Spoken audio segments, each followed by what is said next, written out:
Michongo TV.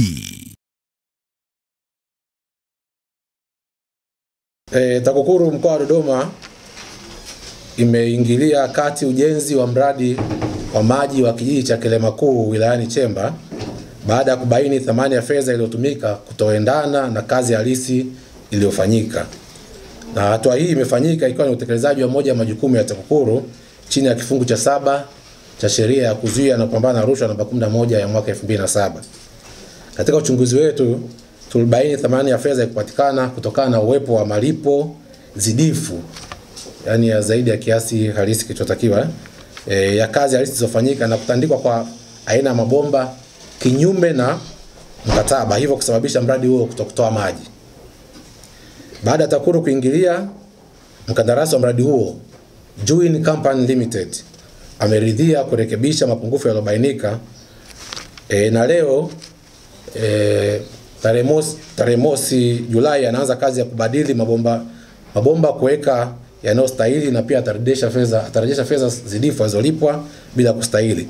Hivyo tumeokoa kiasi cha shilingi milioni 67,542,600 na tunatarajia baada ya hapo wananchi watapata huduma ya maji. Mradi huu una thamani ya shilingi milioni 222,978,680 na ulipaswa kukamilika tangu mwaka 2015. Pia tumefanikiwa kumkamata Bwana Gaston Meltus Francis ambaye ni mkurugenzi wa Global Space East Africa Limited iliyopewa kazi ya ujenzi wa kituo cha afya cha Mima wilayani Mpwapwa, ambaye kama mnakumbuka tulitangaza kumtafuta tulipokutana mara ya mwisho hapa Aprili 1 baada ya ukaguzi wetu kubaini kwamba kampuni hiyo imelipwa isivyo halali kiasi cha shilingi milioni 86,405,205 kwa kazi ambazo hazikufanyika katika mradi huo. Kwa sasa tunakamilisha uchunguzi wetu baada ya kumhoji mkandarasi huyo. Aidha, TAKUKURU imefanikiwa kuokoa na kurejesha serikalini jumla ya shilingi milioni 11,877,353 zilizolipwa kinyume na taratibu kama mshahara kwenye akaunti ya benki ya mwalimu ambaye kwa amefariki. Pia katika robo ya Aprili hadi Juni 2019, TAKUKURU mkoa wa Dodoma iliendelea na majukumu yake ya kuelimisha umma, ambapo lengo kuu ni kuunganisha nguvu za jamii nzima katika mapambano dhidi ya rushwa. Tulifanya semina 28, mikutano ya hadhara 15, maonesho 3 na vipindi 4 vya redio. Mkazo uliwekwa katika kuandaa wananchi kushiriki katika uchaguzi wa serikali za mitaa bila kujihusisha na wala kuruhusu vitendo vya rushwa kwenye uchaguzi huo. Wananchi wameaswa kuchagua viongozi waadilifu na wanaoichukia rushwa ili kuhakikisha kwamba fedha za maendeleo na juhudi za mapambano dhidi ya rushwa zinafanikiwa. Pia tulishiriki katika kongamano la siku ya Afrika ya mapambano dhidi ya rushwa, ambapo klabu ya wapinga rushwa ya wanachuo wa chuo kikuu cha Dodoma ilishirikishwa, na kauli mbiu ilikuwa ni kuelekea msimamo wa pamoja wa Afrika katika urejeshwaji wa mali zilizopatikana kwa njia ya rushwa. Aidha, tumezindua klabu 39 za wapinga rushwa katika shule na vyuo mbalimbali. Hii ni katika kujenga kizazi cha vijana ambao ni waadilifu na wanaoichukia rushwa, kwani vijana ndio jeshi kubwa hapa nchini na sehemu muhimu sana katika mafanikio ya vita dhidi ya rushwa. Aidha, tuliendelea na uimarishaji wa klabu za wapinga rushwa ambao tushazifungua siku za nyuma huko, na hizo mpya ambazo zimefunguliwa katika robo hiyo. Pia katika robo hiyo TAKUKURU mkoa wa Dodoma imefuatilia na kukagua miradi 34 ya maendeleo yenye thamani ya jumla ya shilingi bilioni 32,545,418,116, ambapo asilimia 95.4 ya matumizi ya fedha za miradi hiyo yalionekana kufanyika vizuri na hivyo thamani ya fedha kupatikana. Hapa tunaona kwamba kuna juhudi zimefanyika na wasimamizi wa miradi na wananchi wamefanya kazi yao vizuri. Hata hivyo, tumebaini viashiria vya jinai katika miradi minne, na hivyo tumeanzisha uchunguzi kuhusiana na uhalali wa malipo ya kiasi cha shilingi bilioni 1,409,900,000 yaliyofanyika katika miradi hiyo. Miradi hiyo ambayo imekaguliwa ipo katika sekta za ujenzi wa miundombinu, afya, elimu na kilimo. Aidha, TAKUKURU imefanya uchambuzi wa mifumo mbalimbali ya utendaji na utoaji huduma ili kubaini mianya na kushauri namna bora ya kuondokana nayo kwa lengo la kudhibiti vitendo vya rushwa. Jumla ya mifumo minne ilichambuliwa katika sekta za ujenzi, manunuzi, afya na ardhi. Kutokana na sekta ya ardhi kulalamikiwa kwa kiwango cha juu katika robo za 3 na 4, yani kuanzia ile robo ya Januari mpaka Machi na Aprili mpaka Juni za mwaka huu, tulifanya uchambuzi wa mfumo wa ufuatiliaji na utolewaji wa huduma za ardhi, ambapo tayari tumekamilisha na tunatarajia mwezi huu kufanya kikao cha majadiliano na wadau ikiwemo halmashauri ya jiji la Dodoma ili kukubaliana namna bora ya kuondokana na mianya ya rushwa na mapungufu yaliyobainika.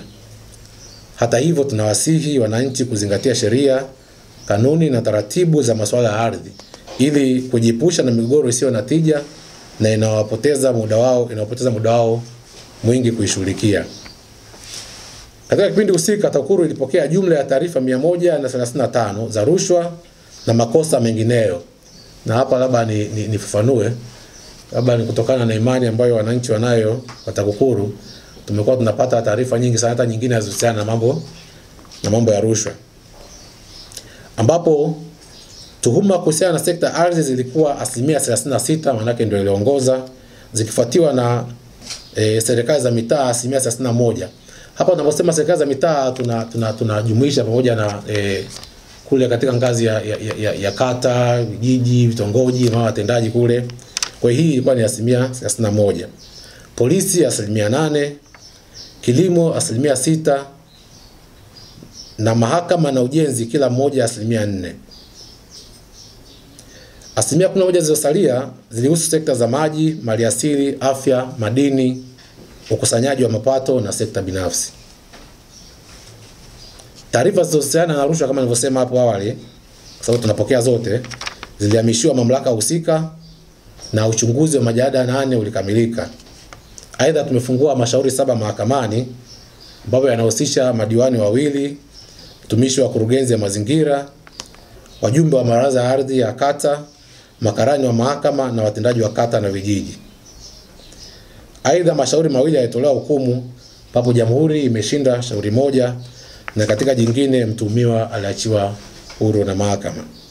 Hadi sasa tunaendelea na mashauri 30 mahakamani.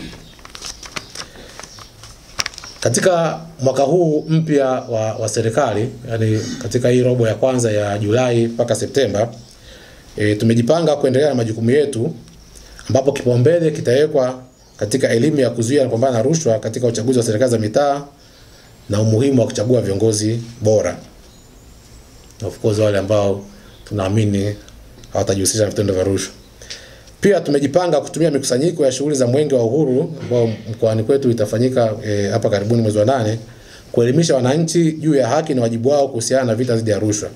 Aidha, tutafanya uchambuzi wa mifumo ya ukusanyaji wa mapato na manunuzi na mifumo ya manunuzi ya umma pamoja na kukagua miradi ya maendeleo hasa katika sekta ya elimu. Tunawasihi wananchi wote kuendelea kutupa ushirikiano na kuwaomba wasiwe watazamaji bali washiriki kwa vitendo katika vita dhidi ya rushwa, kwani hili si jukumu la TAKUKURU pekee bali kila mmoja ana wajibu na nafasi yake katika mapambano haya. Aidha, tunawataka wawe waangalifu na wasikubali kurubuniwa na matapeli wanaojifanya maafisa wa TAKUKURU wanawapigia simu na kuwatisha, bali watoe taarifa mara wanapopigiwa simu au kufuatwa na watu hao. Siku za karibuni tumekuwa tunapokea taarifa kwamba kuna watu wanapiga simu hasa mimi ni naibu kamanda wa TAKUKURU mkoa, mimi sijui ni mkuu wa TAKUKURU sijui wa wilaya gani. Akikwambia Bahi ni huyu bwana hapa, Kongwa ni huyu hapa. Hapa huyu afisa anatoka Mpwapwa, Chamwino, Kondoa. Kwa hiyo mtu mwingine anakuambia mimi ni kamanda wa TAKUKURU. Kamanda wa TAKUKURU Dodoma ni mimi bwana. Na hamna afisa wa TAKUKURU anaweza kupigia simu za utapeli kama hivyo.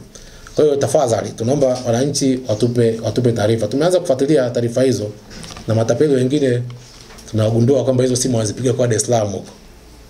Na kama mlisikia hapa karibuni TAKUKURU makao makuu atoa taarifa ya matapeli ambao wamekamatwa kule Dar es Salaam wakijifanya ni maafisa. Unaweza kupiga simu kutupa taarifa. Kuna simu ya bure namba 113 au kufika katika ofisi zetu zilizopo katika wilaya zote hapa Dodoma au ofisi ya hapa mkoani. Nawashukuru sana kwa kunisikiliza.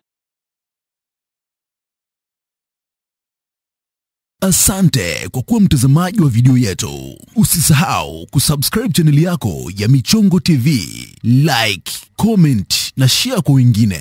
Michongo TV, hatukuachi kiboya.